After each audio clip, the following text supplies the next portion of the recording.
Bhor bhaye baje madhur muraliya.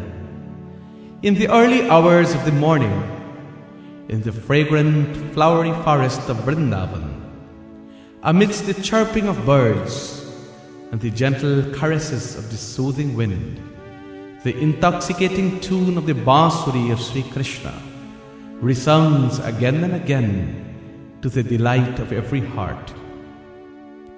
Dard na jane, peer na jane, the body is instantly rid of pains and the mind of fear.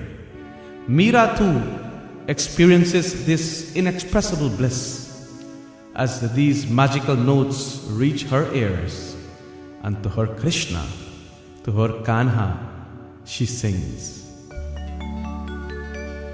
Gaur bhai baje madhur